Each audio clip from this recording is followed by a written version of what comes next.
Hello and welcome back to my channel and welcome to this week's Sketch Sunday. So this week, Crystal, Amber, and Becky and I decided to play along with Shannon from She's Crafty, her mini paper pad class, and this time I'm following the sketch.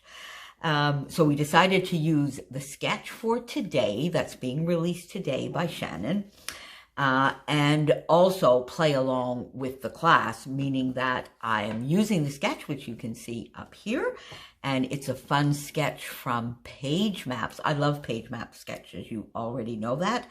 And this particular sketch, I think we had in the 30 Days of Sketches, Christie's from Christie's Beautiful Life, 30 Days of Sketches Series 6. I think it was just this past series, or maybe it was 5, but I know I've done it in the last few months, and I did an 8.5 by 11 that time, and this time I stretched it out to the full 12 by 12. So this is my second layout using the Amy Tangerine Hustle and Heart, and I need to say that I love this philosophy. I think this philosophy of grabbing a paper pad and getting 2 layouts done, Shannon, you're brilliant. It's a fun twist on using your scraps.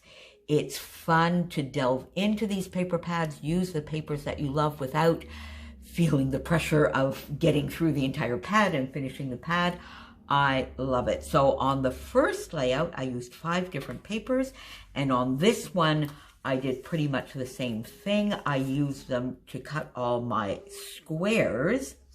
So I still have some scraps left over, so I think I might move some of these. Oh, I was looking for this paper everywhere. Where? I guess it was stuck somewhere. I couldn't find it. I wanted to use it. Oh, well, there you go.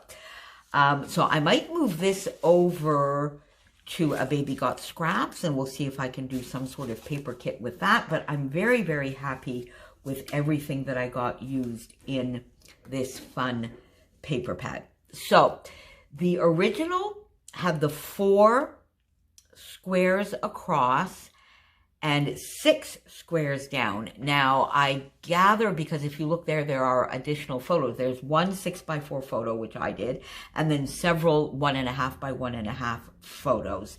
And I think on the original, I did include some smaller photos. On this one, I did not. I really just wanted to do this photo, and I made my squares bigger. I did 2x2s.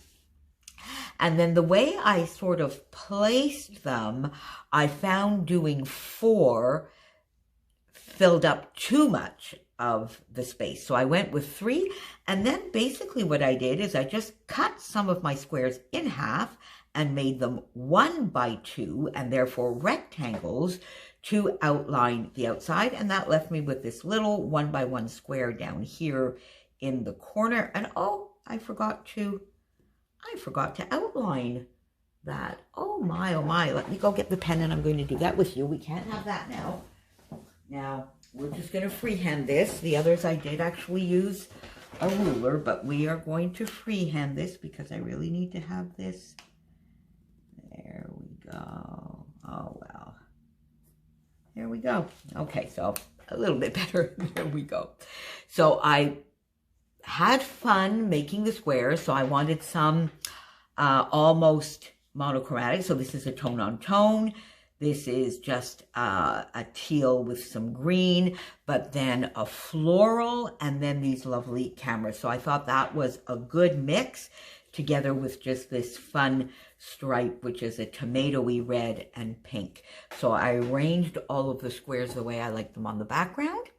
Got my photo up pretty much in the same spot as the sketch, and I used the sort of little cut apart that I didn't think I would be using for anything else. Where is it? Yeah, this kind of thing that I wouldn't be using for anything else. So I think I actually have a second one that I could do the actual cut aparts, and I love the idea of that, just doing in all sorts of funky and wonky multicolored mat in the back. Raised that up on foam.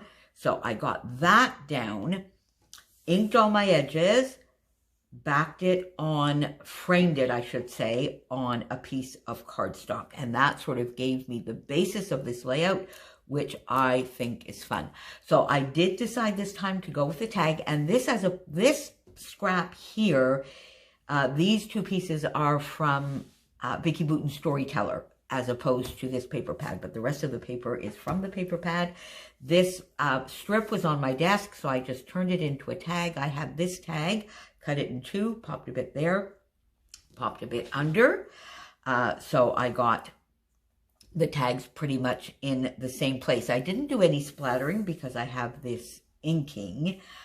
Put some twine through my holes on the tags to make them actual tags, and then sort of put a little bit of glue down here so that they would be placed a little bit how I wanted. Then I did use some of the Becky Booten Storyteller chipboard.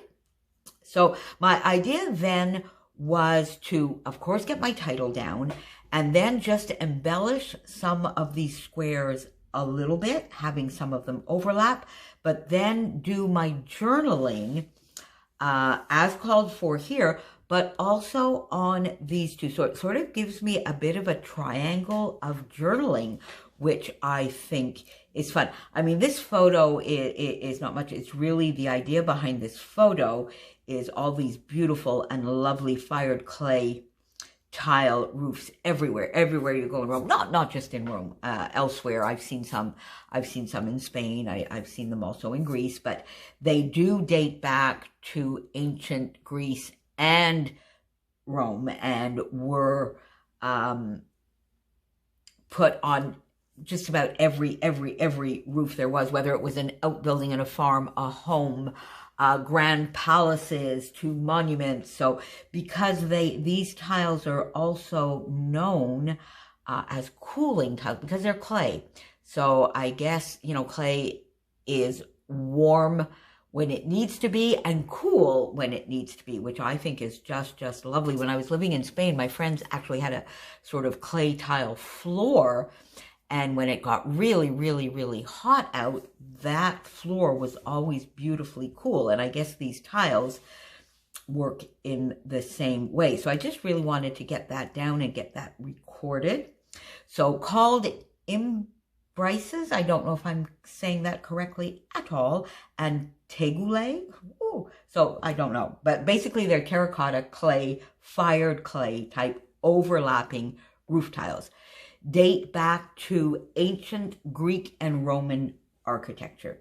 They were made predominantly of fired clay and are considered the best type of roofing. They are cool roofing, which is what I was just saying. And then in Rome, they replaced wooden shingles and were used on almost every type of structure, from homes to outbuildings to grand temples, on everything. And they are still there to this day, and probably still used also in new buildings to this day. Then I went in and I got some of the Becky Booten chipboard, a couple of butterflies here, happy vibes, enjoy every moment, because this is still going into my travel album. So I think it's fun to still allude to that kind of thing, this kind of so enjoy every moment. The Discovery, been there.